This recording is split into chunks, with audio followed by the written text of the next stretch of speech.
n'est parfait au Bouffe Parisien avec Jean-Luc Reichmann et l'adorable et magnifique Véronique Jeannot que la France adore, il faut bien le dire. Véronique Jeannot, c'est quelqu'un qu'on aime tous.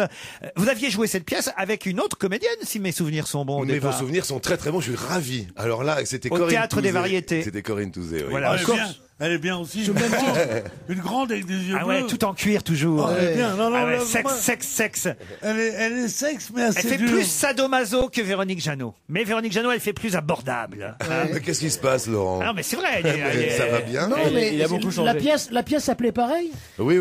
Personne n'est parfait. Il a commencé par Touzé et fini par Jeannot. Mais dites-moi, vous êtes en pleine forme, ça va mieux votre dos, vous, non? Pas du tout. Arrêtez de rire, ça vous fait mal, Ça me Laurent. fait très mal quand je ris. Personne n'est parfait. Le pitch, donc. Alors, le pitch, statisticien qui veut arrondir ses fins de mois avec son père C'est là où Pierre irascible. s'endort en général. Vas-y. Oui. Et puis sa fille adolescente, il écrit des petites nouvelles. En revanche, cette nouvelle est destinée à une édition uniquement écrite par des femmes et pour des femmes. Malheureusement, il faut impérativement que je prenne un pseudonyme. Et voilà que je m'appelle Joséphine et que l'éditrice, représentée par Véronique Jeannot, a besoin de me voir. Il faut qu'elle me voie. Donc c'est là où l'étau se resserre. Mais on a tous les ressorts de la comédie romantique et à la fois les gens rient énormément. Vous jouez un double rôle, alors comment ça se passe? C'est un peu un double rôle, oui. C'est un double jeu parce qu'à un moment donné, je me retrouve, comme je vous disais, dans l'automate. Mais il y a une histoire d'amour, forcément, ils vont tomber amoureux, ces deux-là, non? Oui, mais c'est le ressort Attends. même. Non, comment Jean-Luc, avec ta voix, comment tu peux faire une femme? Eh ben, écoutez, justement, je vous y inviterai avec grand plaisir. Vous verrez. Non, mais attendez, Jean-Luc Reichmann est un spécialiste de la transformation de voix.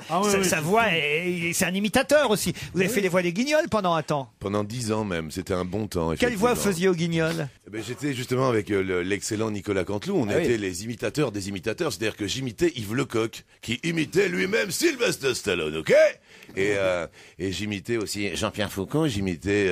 Oui, mais pas des femmes, chérie.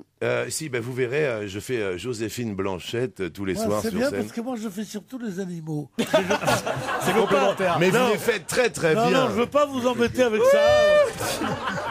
Mais non, parce que Qu'est-ce que vous faites comme type parce que je me suis assoupi tout à l'heure, pas qu'on pense que je fais rien. hein, je fais des trucs. Qu'est-ce que vous faites Revenons comme- un qu'est-ce instant que vous sur faites les comme- indices, si vous le voulez bien. Le premier indice, c'était Toulouse. Bon, vous êtes né là-bas. Ouais. Je savais pas que t'étais né à Toulouse. Et votre papa était directeur de supermarché Mammouth. Et oui, et d'ailleurs, je suis content parce que vous imitez très très bien le mammouth, c'est ça en fait. Il fait mieux le chat, il fait mieux le chat. Il fait le chat. Allez, aussi. faites-nous le Mammouth, Pierre. Non, je fais plus. J'ai arrêté les imitations maintenant. C'est vrai? Ah oui. Et mon papa était à Mammouth Gramont à Toulouse, effectivement. C'est et j'ai devenu Auchan maintenant, c'est ça? Exactement. Et j'ai commencé effectivement en tête de gondole à Mammouth en train de vendre de la saucisse à 11 francs 95 le kilo sur le parking. La chanson de Louis Jordan. Bouguichou, c'était mon premier surnom en fait, donné par les animateurs de radio parce que j'ai commencé la radio en 1981 à la libération des ondes de la bande FM par Monsieur Mitterrand à l'époque.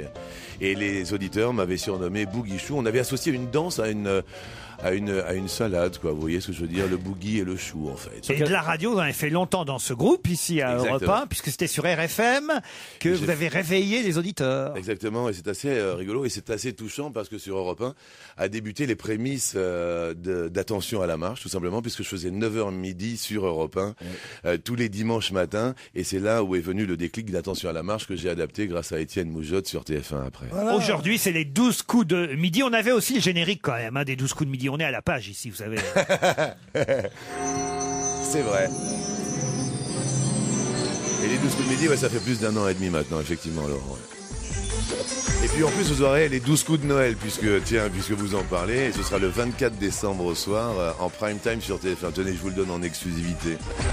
Est-ce que vous inviterez Dominique Strauss-Kahn pour les 12 coups de 1h47? C'est très très bon ça. Il viendra en peignoir alors. Avec Toto la Saumure et Roger la banane. Vous avez chanté aussi, Jean-Luc Reichmann. J'avais cet indice, le numéro 10. On n'a pas pu aller jusque-là tout de même, heureusement. Ouais, on appelle l'Himalaya. Raga Baba. C'est un disque, ça? C'était Qui s'est vendu? Pas du tout, pour Ah voir. bon, vous me rassurez. Ah bah non. Et en même temps, c'était en 95. Vous le regardez, Jean-Luc Reichmann, Claude Sarraute, le midi? Ouais, il y a un truc qui me fascine. Allez-y. Mais peut-être qu'il veut pas qu'on en parle. Mais si, allez-y, parlez. C'est ta tâche. Oui. Parce que Alors elle y va toujours. hein. Mais non, mais attendez, j'ai aucun problème. Alors, conseil de mes mères. Oui. Tu vois ce bouton-là? Oui. Attendez, oui, je vois le bouton, oui. Oui, Ben, Claude. il faut l'enlever. Le bouton là. Oui. Mais moi, c'est un angiome, ça reste. Je sais. Oui. Toi, c'est comme Gorbatchev. mais moi, non. Moi, il va falloir mettre 3 semaines, un gros pansement. Oui. Alors, qu'est-ce que je fais? Je me cache ou je continue? Alors, je ne suis pas docteur. Mais non! Moi, j'ai un problème d'herpès intime, on en parle ou pas? Mais non, je te parle en tant que comédien, connard! en tant que comédien connard, vous devriez répondre à cette question. Non, mais écoute-moi, chérie, est-ce que ça te gênerait, toi, de te montrer? C'est des fous et on voudrait que je sois pas fatigué.